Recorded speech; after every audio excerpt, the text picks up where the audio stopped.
Welcome back to the Reboot Era, the podcast for anyone who's been blindsided by a layoff and had to ask, now what? I'm your host, Dray, and in today's episode, I'm joined by not one, but two incredible guests, Fredrico and Jake. Both were laid off, both chose very different paths, from DevOps dreams to side hustles to freelancing and building a business from scratch. This episode is all about survival, reinvention, and reclaiming your worth in a broken job market.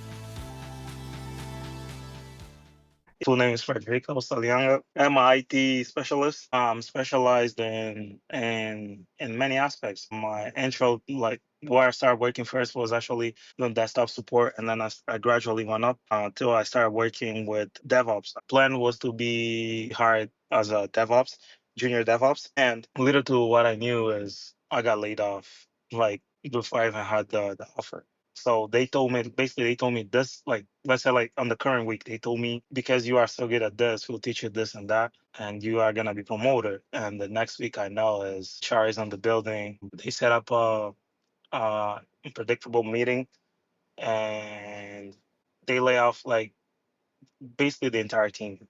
And uh, no one could complain, no one could say anything because it was HR. That was in 2024. That's when I came to know that the market was not good. Before then, I didn't even know what was going on because I wasn't really a LinkedIn person. I was just getting once in a while, but it wasn't really a thing for me. So after I started looking for jobs, that's when I realized, okay, corporation was laying off people. As far as like the job market, it's pretty much bad for everyone that I know. A couple of my friends are still have their jobs. Nothing has happened to them, which is good. Couple people that I know as well, they are going to some struggle, just like I'm going to. I have actually had some interviews. I had about 3 interviews. I rejected one because the way they were projecting their job, it was a lot of load, and I rejected the offer, and I had 2 rejections. And as for applications, applied about 75 places, and I only heard back about 10 places. 3 were interviews, and 7 were like, thank you. We are moving forward with a different candidate. Got it. And Fred, let's talk about that for a moment. So you got laid off in October of 2024, correct? Yeah. And so you've been searching for a job since then. Is the first thing that you did when you got laid off is start applying right away? Or did you take some time to digest the situation and relax?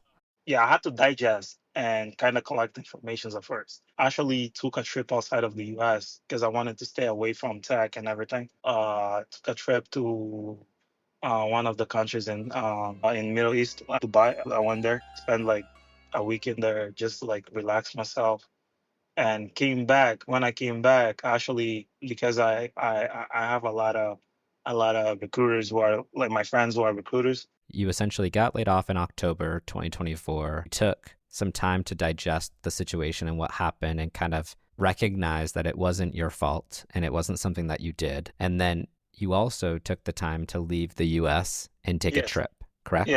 Yeah, that's correct. And then when you came back and you had given it enough time, you started really actively applying in March of 2025. Yeah, that's correct. And you said you had a few different recruiter friends. So tell us a little bit about those connections. You know, are those people who had opportunities in areas that you were looking for, or were they just giving you the confidence and pushing you to go apply to jobs? No, they actually. So I met them because I met them on the same type of role that I was doing. Some are recruiters that we worked in the same job. Some are recruiters that we met on LinkedIn, or just sending me an email saying that I like your profile. I saw your resume in XYZ. I want to get in contact with you. And then we get in contact, we speak. I don't get the job, but then we become good friends because of how good we set up the connection. And those are the people that right now are actually sending me the job links and job opportunities. There's this thing that everybody's saying is because the ATS is not reading well your resume, so blah, blah, blah. I worked with one of my recruiter friends to have my resume actually tested on the ATS system. It's passing. But when I go and apply for like a different company, it's not passing. It's getting rejected. So I feel like it's not really the ATS. It's just that job market right now is really tight. And it's more so about who you know versus what you do. Yeah. And you touched on a really important part there, I think. You know, the power of your network is something that a lot of people overlook when they start looking for a job. And I think in the past, I've only been working for 8 or 9 years now, but in the past, you didn't have to rely so heavily on who you knew. You could apply to just random jobs and potentially get an interview in the first round or the second round, meet the team. But today, in 2025, it does seem like there's a really large trend right now around leveraging your network is extremely important. And it sounds like you're doing all the right things with that aspect. And so I would say definitely keep going with that. What other issues have you run into with applying? Have you run into any like bad examples of recruitment, getting ghosted? Talk to us a little bit about what has happened. I had an interview with a company. Is located, and it's a big company. It's located in Lowell, in Massachusetts, where I'm actually located. So the position was to be a data center technician, which is not really what I wanted to do, but at the same time, it's something that I know how to do it because I have past experience as a knock technician. So I go and apply because I really like the job description and the company itself. When I go for the interview, it turns out the people that I interview with are actually people who like two of them got laid off from the company, and the person that was interviewing me and them, they were actually friends. Midway into the interview, they start asking me a lot of questions that's not really related to the job. Like 2 days after I had the interview, they sent me an email saying that they moved with a different candidate, and little they knew I have a friend that works there. So I go and text him and tell him, hey, the interview that I had, it didn't go well and so on. He's like, who did you interview with?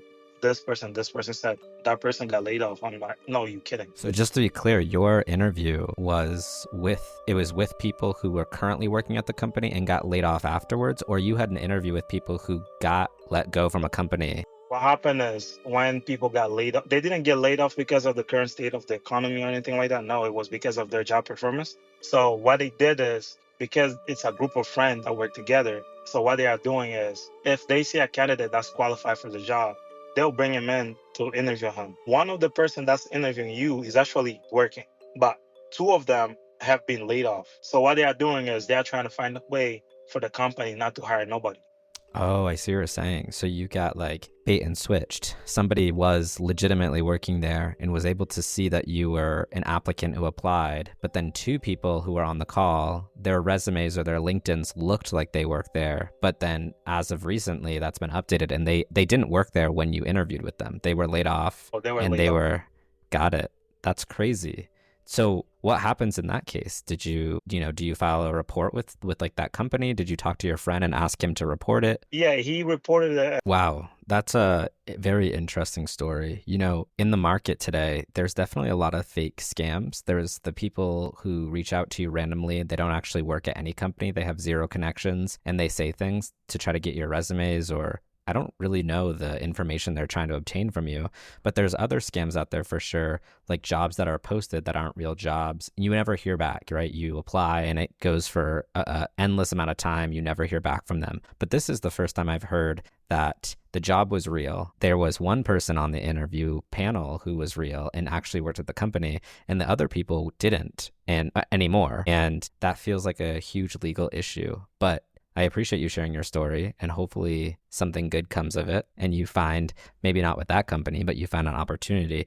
I think a question that might come up from people from sharing those stories, which I think is awesome. Thanks for being vulnerable and open about those opportunities that didn't go very well for you, at least in my mind, is so then how are you making money, right? I haven't gotten interviews right now, and I would love an interview. I'd love an offer, even if it's a toxic workplace. But I like what you said about keeping your values straight and like not just taking something because it's money. Make sure you are going to be comfortable there and it's a good environment for you. So are you just doing nothing? Did you get a severance when you got laid off? Are you freelancing? What are you doing to make money currently? I had a severance, but that severance did not last long. It was about 6 months. So what I'm doing for make money, that's a good question. So I happen to have a lot of stuff going on. Well, I have a Tesla, a Model Y. I put on Turo. And for those who don't know, what is Turo? Can you explain that? Turo, it's a rental company. So basically it's like an Airbnb, but on the car version, where like you have to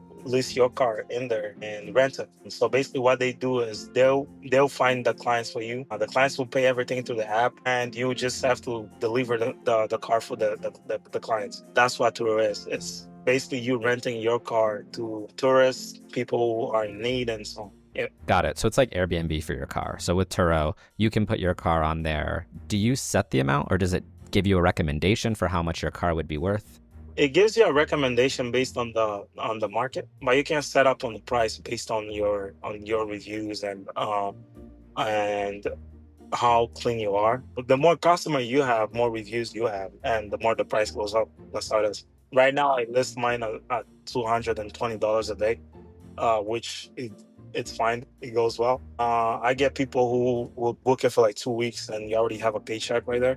So And how quickly do you get paid for those, again, who haven't used this? Is it like, did you sign up and within in a day or two, you were able to put your car on here and start making money? yeah, it takes about a week. So what happens is when you sign up, you send the VIN number of the car, you send the registration, and you send your insurance. Which they don't really need your insurance, but they just want to make sure there's no history with accidents and so on in the car. After you send out that, they'll have to schedule you for like orientation, which is only an hour. And after scheduling you for an orientation, they'll show you how to take pictures on the angles of the car so you can list it on the app. After you do all that, and everything is approved, you are all set to go. And they have a lot. They have rates which they'll provide to you, telling you how much you want the insurance to be. Do you want to pay the deductible, or you want them to pay for the deductible? If you want them to pay for the deductible, let's say if a client books the car for like $200, they'll take about 40% of the money if they are paying for the deductible. But if you pay for the deductible, they only take about 20% or 25%. And it depends on you. If you also want to include your insurance, they would have to do half and half. They'll take part of it, and your insurance will also take part of it in case of an accident. And you only get about 15% or 10. They only get about 15 or 10% of the money. So that's how it goes. It's basically a business model where you can also learn how to do business. With also, because I've been doing this for a year now, ever since I got laid off, I happen to have my own customers now, which they don't deal with Turo anymore. They come to me directly. Sure. Well, I think we should also call out that if anyone's ever traveling to the Boston area and doesn't have a car, you should look up Fred on Turo and rent his Tesla Y, right? Thank you. Well, so what else do you have? What other things are you doing? You currently, you said you had severance that is now gone. You are using Turo. And did you have your own business or were you doing something? So I have a couple things that I do. So when I was working, I invested in many stuff. And on top of that, I also happen to have a friend who has this small business of he deals with people who have mental and physical disability. So I happen to help them with few things left and right, especially with the people that he works with. They need trainings and things in matters like speaking with somebody in a certain tone where like it doesn't sound offensive and stuff like that. Because most of the people that work for him are people who are English is not their first language, which it happened to me too. English is not my first language, but I happen to understand the language, and I know how you should speak to somebody for them not to feel like you are being abusive or offensive. Which other cultures, they have a certain way of speaking, and when you are working with people who have mental disability, you have to be very careful on how you speak to them because they don't really understand logic like that. So I help him with that, and he pays me. So I do things left and right to try to survive. I don't have a regular paycheck, but I'm surviving. I found ways to survive. And if I tell you that I'm actually making, sometimes I make more money than I was making with my paycheck. So it sounds like side hustles and, alternative streams of income have really helped you during this time while you're looking for your next full-time opportunity. Yes, and a lot. And the important note there is to make sure that you're saving for when times aren't as generous and you can't find a lot of side gigs to work on so that you're okay during the times when you're like, all right, there's not a lot going on and you're just focusing on applying to new jobs, correct? Yeah, that's correct. What opportunities are you looking for moving forward? Opportunities. That's a great question. My background is I have an associate degree, which I graduated from Southern Maine Community College in 2021 in computer and electrical engineering. After that, I worked as a desktop support and went on to work JPAL MIT as a system admin, and then worked with Global Pigment as a NOC technician. Then became a system admin, and I'm actually graduating from college too. I'm finishing my degree on computer engineering, the University of Massachusetts Law, UMass Law. So right now I'm aiming for DevOps and system embedded engineering because those are two things that I really like. And And when do you graduate? um, with everything goes well, I should be walking on stage in 2026, and I should be able to complete everything by the spring of next year. Awesome. Best of luck with that. That was Fredrico, a resilient, driven, and resourceful guy who's turned layoffs into learning and setbacks into side hustles. Whether it's renting out his Tesla, helping out his community, or aiming for a DevOps career, Fred reminds us all that survival can be strategy. But next up is Jake, who, after getting laid off, decided to bet on himself by diving into the world of consulting. He didn't have 10, 15, 20 years of experience. He had just 3 years of experience. Let's hear about how he's navigating the freelance jungle, figuring out value beyond a paycheck, and building something that can't be taken away. I'm Jake Lender, and my background is in data analysis or business analysis and process automation. So I've spent the last few years working in roles with Fortune 500 companies and local staffing and recruiting companies where I take messy data and I turn it into a story to help teams and executives drive smarter decisions. And then on the automation side, automating reporting workflows that free up analyst time and save money in the end. More recently, though, I've been exploring consulting, the idea of it's sort of like a mind shift where I was getting reports and requirements from businesses where now I have to take more ownership of the whole process, reaching out to clients and getting them to see that bigger picture of the value that I bring. And it's almost like an interview every time. So instead of, full-time job, you interview, you get the job, you're jumping in with someone and you sort of need to convince them and manage their workflows, multiple clients at a time. So, that shift from full-time into consulting, it's definitely been a learning experience. And that's the journey I'm on right now. Can you talk to us a little bit more about what that is and why you're on it? Are you someone who's been impacted by layoffs? Did you choose to just quit because you were like, I want to go explore this other opportunity? Like, why did you decide to start consulting? Yeah, so I was affected by layoffs, and I sort of had this idea of, when you work for somebody else and you get laid off, all of the work you've done, you leave it all there. So you have nothing with you. You have no portfolio of work. All you really get is a resume and, I can talk to my experience, but I wanted more. I wanted to build something of my own. And that's sort of how this idea of consulting came to be, where I was like, well, I want projects. Like I want to be able to show clients what I've done. And I want to take ownership over my own work. And I don't want anyone to be able to, I want to depend on myself and I want to rely upon myself. I don't want to have to rely upon somebody else to give me a weekly paycheck. And that's sort of how consulting came to be, is like, okay, well, I can start building out this business where I've always dreamed to sort of have this business where I can learn more about entrepreneurship and business in general. And like I said, start building out this great thing that nobody can take away from me, something that I own and that I make decisions about.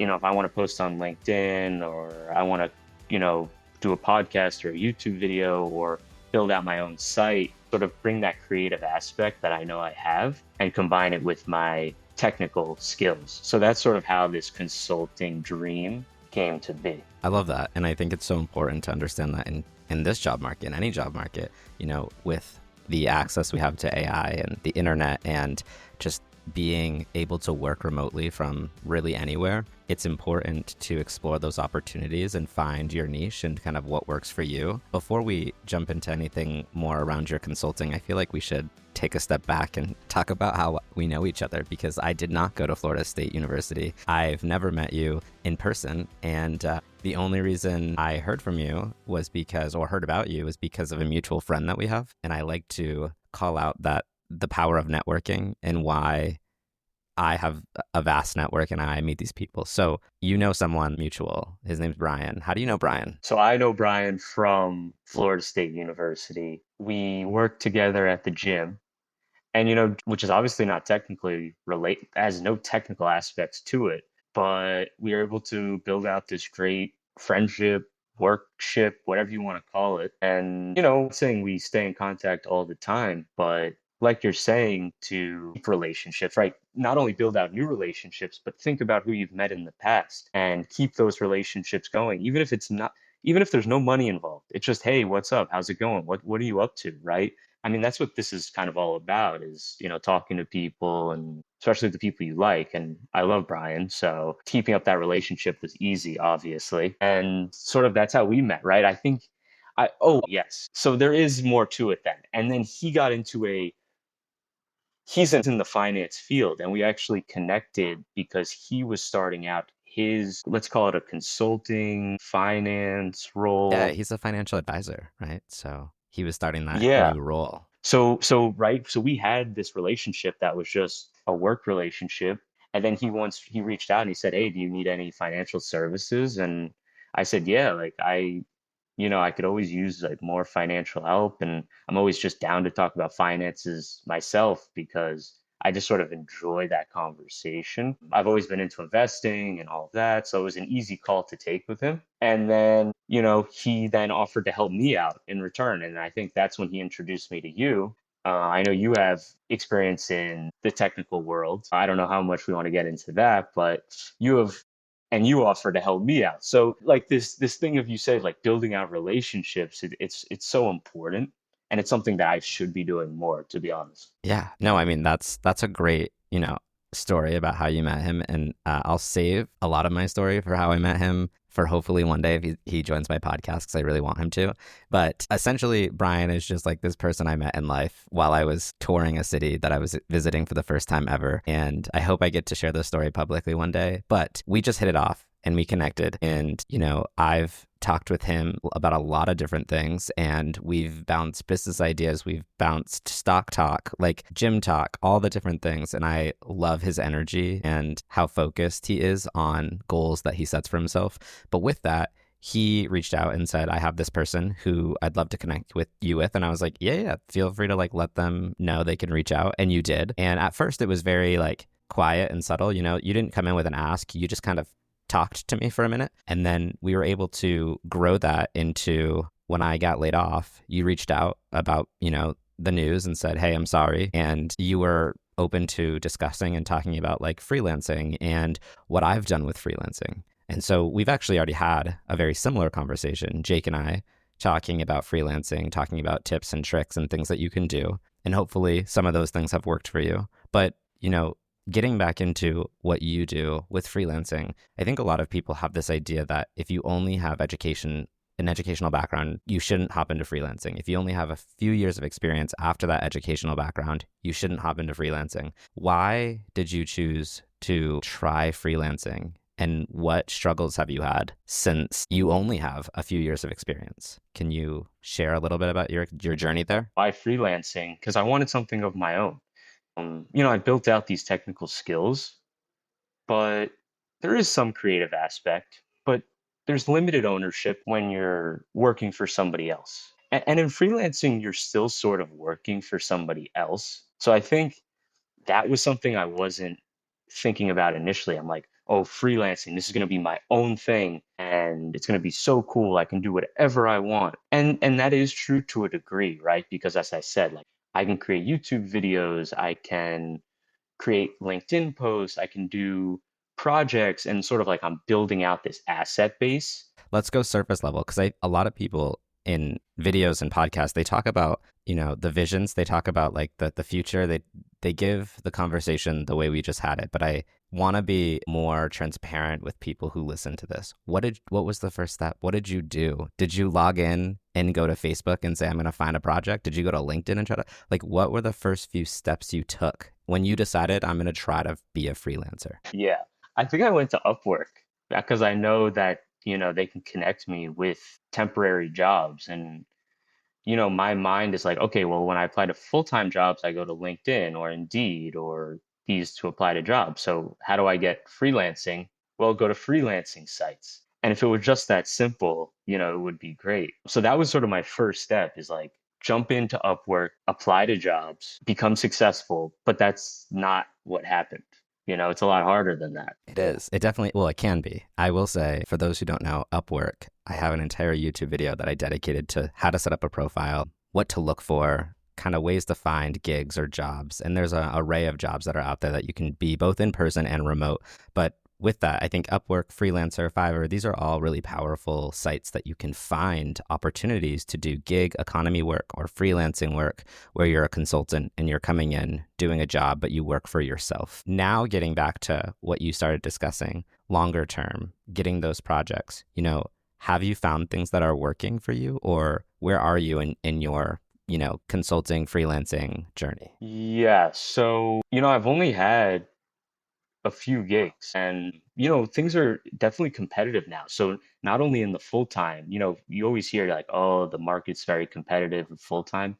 People know about Upwork, people know about freelancing. Now with YouTube, all these tech people, which is my industry, we know about all these sites. Like there's a lot of competition out there, so you really need to figure out like, what are you offering, what are you bringing to the table that other people aren't bringing to the table. And as you said, like I only have 2, 3 years of professional experience. I went to school for computer science. So I do have experience, but am I going to be beating out somebody on Upwork that has 10 years of experience and has this great portfolio built out? And no, but should I be competing for those same opportunities? Probably not either, right? And not only that, like what can I learn from these people who are getting consistent work, right? That have the 500,000 revenue on their profile, that have the $10,000 in revenue. Like how do you get there? How do you get from A to B? And sort of that's different from everyone. I don't know if anyone can say like this is how you achieve success. Yeah,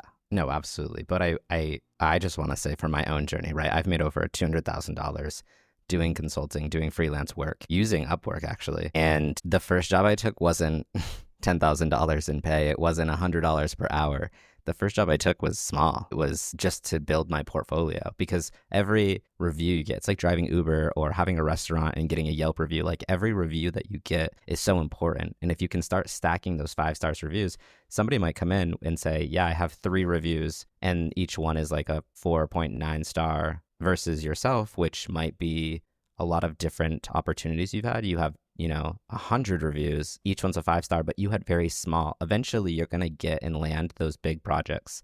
So understanding that is important. You have to differentiate yourself. You can't just go to ChatGPT, say, make me a cover letter, copy, paste, and expect to become success. Like you said, you need to be different. You need to find a way to not only make yourself different, but what's the value? Like provide that value. Like I could tell someone, yeah, I'm a data analyst, but a lot of people, they're not technical. So what does that mean for my business? And I think that's also a big like light switch moment I had, is like, you can't just tell someone you're data analyst and now you're making $100,000. It's what value are you bringing to a company? Like that's really what you have. They want to know, like, what are you going to do for me? Yeah, no, that's a really great summary of kind of the understanding and the takeaway there. What certifications do you have, or do you have any? Yeah, so I had PL300, which is a data analyst Power BI cert, but I let it expire, which was obviously not a good move because now I want it back. So currently, I'm now going back, working on this data camp course, which it's an investment of time, but it's great to brush up on skills, that maybe things that I didn't learn previously. So I'm going through that course. It's going to give me 50% off my PL300 cert. It'll prepare me for the cert, and then I'll be able to take it, pass it. And you know what? That's a resume booster. And especially now with, they say, all these AI systems that are checking resumes, that might be a check that I get in that AI system.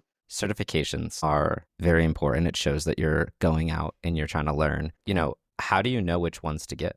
How have you decided which ones? Like, why do you feel like that Power BI one that you're discussing is the one that you need? That's a great question, right? So I use Reddit like a ton, and YouTube, and what have people done in the past? Like I learn from what people have done who have more experience than me. And not only that, what tools have I been using these past 3 years? And my main tool set where I provide value is through Power BI, is this data analysis and visualization tool. So if that's my main tool, which it primarily is, like all of my work essentially, or a majority of it that I'm delivering is in this reporting tool. So to find out what that cert is, to sort of give me that expertise, or somebody knows I have that expertise, that's the one I'm going to go to. So like know what's being used in your industry and know what tool you want to use, and then, go on these messaging boards and see what these people are saying. I like that approach,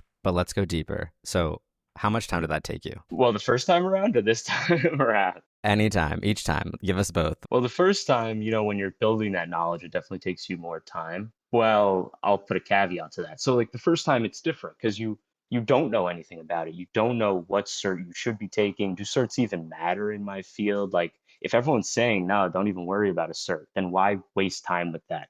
So And everyone who's saying this, are these people that are hiring, or are these people that are doing the thing that you're doing? well, these are Reddit users. So who knows who these people are really? But you imagine, right, if there's a bunch of thumbs up on the post and you're in the Power BI subreddit, right? That's the Power BI community. You can get decent information from people. Everyone loves to give their opinion, but I would err with that with a side of caution. Yeah, no, it's totally valid. But I would say at a certain point, you need to make a decision. Like you may not know if this is going to be success or failure, but at a certain point, you can't read. Keep reading, keep studying, taking courses. Like you need to take action. And even if that leads you to a failure, at least then like, okay, this is not the path. This is not the way. But you bring up a good point. Like you really should find people that you can trust, but some people don't have that. All they have is Reddit. All they have is YouTube. Okay, so that first time, give it an hour. How many hours did it take you, would you say, to really feel like you had enough knowledge to say, I'm making a decision, I'm taking the action? Maybe like 5-10 hours of research, if that.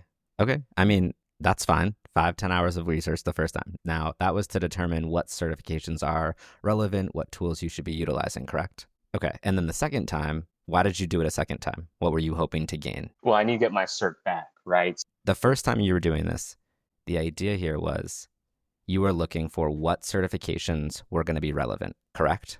And you came across the certification that you were like, okay, that's the one I want to get, and you got it, right?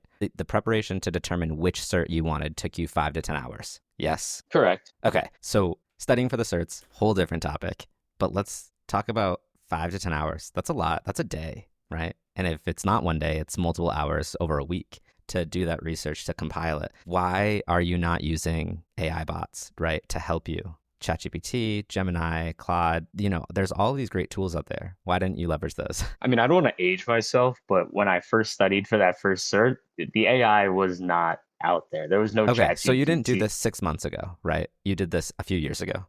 Exactly. Okay, so then have you used and leveraged AI today to get an understanding of what certifications you should have? Not what certifications. So another thing that I think I would encourage you and other people to do is why not start with the conversation with your chatbot, right? Ask it, I want a prompt for understanding the insert industry area that you're studying. We'll use yours, data analysis industry in the US for freelancing and gig economy workers. Can you write me, a prompt that will deep dive essentially what the best certifications are, the value that they add, and let's throw in an average cost per hour that I should be charging clients in the future, right? And what took you 5 to 10 hours, which arguably isn't enough time. You should have done way more research, right? Like, there's a lot more to read. It will scrub 170, 200, 500 websites of information, right? First, it will give you the prompt, and then you could use ChatGPT. I like to go to Gemini personally if I'm using more of the deep research, and I'll click the deep research button, and then I'll take that prompt from ChatGPT, I'll put it into Gemini, I'll run it, it will ask me a few clarifying questions and tell me what it's about to do. I'll give it the okay. 20 minutes later, it's just scrubbed all those websites, and now it spits out a 10, 20, 30 page document for me to read. And so instead of you doing all of that research in 5 hours time, you could spend 10, 20 minutes writing these prompts and getting an entire report generated. And then you could spend 30 minutes-ish to read that 30-page document, 20-page document, right?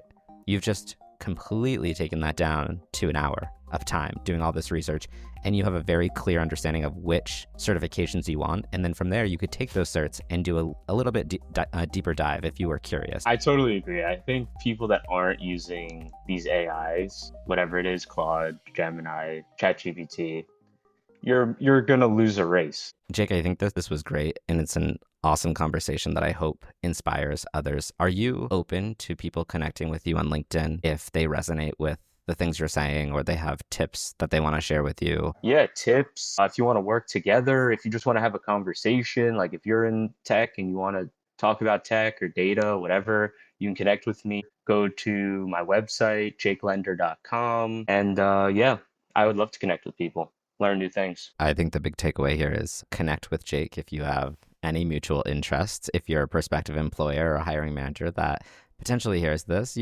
this is a great human being who has experience in business analysis. Thanks for tuning into this episode of the Reboot Era.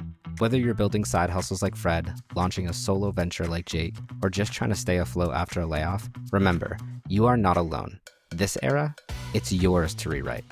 Don't forget to follow or subscribe wherever you're listening. And if something from this episode hit home, share it with a friend or two. And hey, if you're in Boston and need a ride, Fred's Tesla might just be the smoothest way to reboot. Catch you next time.